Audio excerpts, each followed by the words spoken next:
Hello， 大家好，多謝大家再次加入嚟我呢個頻道。今日想同大家分享下關於金錢嘅。其實《Think and Grow Rich》呢本書喺上個世紀已經出版咗，而入邊好多嘅內容都係關於我哋點樣用思想致富嘅。今日就想同大家分享下，到底呢本書10年前出㗎啦，喺今日呢個世代，呢一本書入邊嘅內容有幾多仲可以 apply 到？今日想同大家分享下嘅。咁如果大家對於金錢呢個課題都感興趣嘅話，就繼續聽落去啦。但喺我哋點樣可以思想致富之前，都想同大家搞清楚一件事，就係我哋有好多嘅信念，其實呢啲信念咧係阻礙我哋思想致富嘅。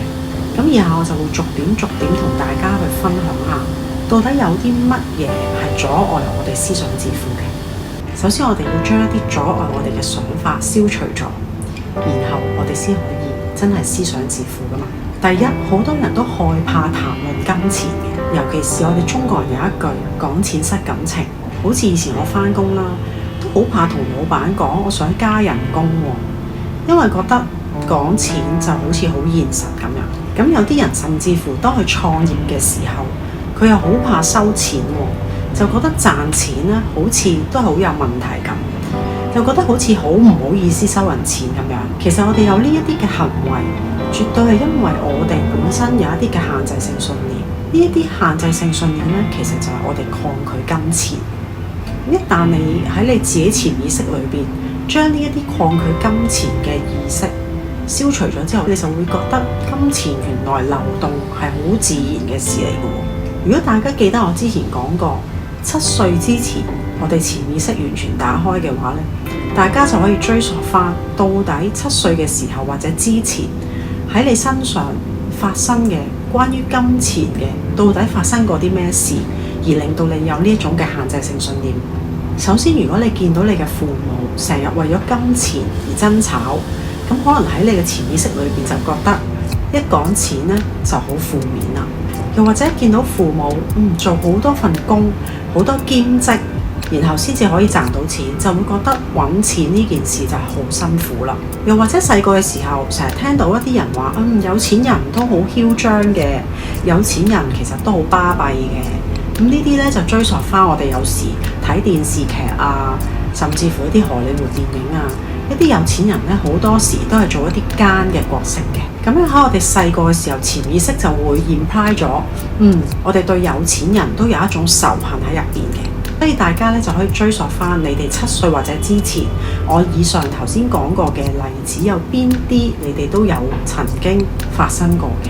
咁肯定你哋喺金錢方面咧已經唔多唔少有一啲限制性信念。咁我自己嘅限制性信念咧就追溯翻細個嘅時候，當我做催眠嘅時候，咁就發現一去就去翻我細個嘅時候，當時因為有一個玩具自己都好中意嘅，咁呢一個玩具咧一套就有9盒。當時我爸爸就為咗 motivate 我啦，好想我考試更加成績好，所以佢就開出一個條件。咁佢嘅條件就係話，如果你一個裏邊所有嘅默書中英文，包括埋 unseen dictation，如果都有100分嘅話咧，咁就可以有1盒玩具啦。所以呢一套玩具，我當時用咗整差唔多1年嘅時間先可以儲得到成套嘅。而當時我作為一個小朋友嚟講，我就冇大人咁樣可以理性去分析到底係發生啲咩事。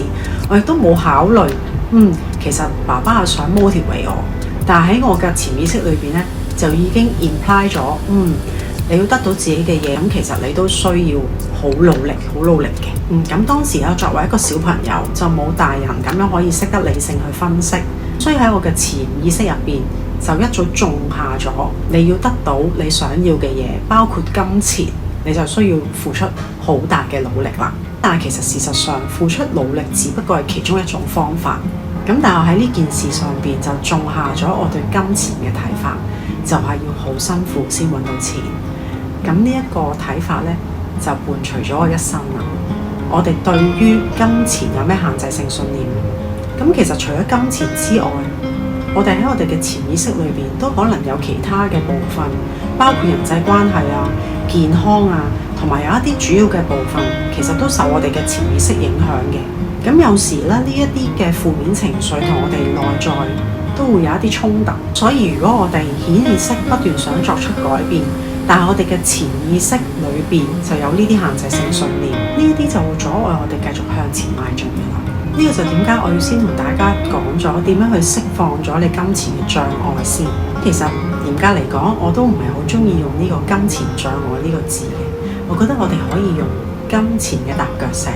我嘅睇法就係，如果你覺得呢個係踏腳石，咁呢個就係踏腳石。咁如果你覺得佢係阻礙，咁都要你要俾佢阻礙先可以阻礙到你噶嘛。所以我哋可以睇下我哋自己企喺咩角度去睇呢一件事。如果我哋嘅角度就係話，呢一啲都係幫助我哋更加清楚去認識金錢嘅話，呢啲就會係我哋認識金錢嘅踏腳石。當我哋明白呢一啲嘅阻礙其實只不過係我哋嘅踏腳石嘅話，我哋就可以變得更加聰明，而且我哋可以變得更加有經驗，我哋覺得阻礙我哋嘅事情就會變得更加少。以下就係我哋常常聽到一啲金錢嘅阻礙到底包括啲乜嘢咧？你成日都可能會聽到以下詞語，甚至乎可能呢一啲就係你對金錢課題嘅踏腳石。可能你都聽過金錢係萬惡之首，錢作怪，錢好難揾。如果我有錢，啲人就會好憎我同埋好妒忌我。唔辛苦點得世間財？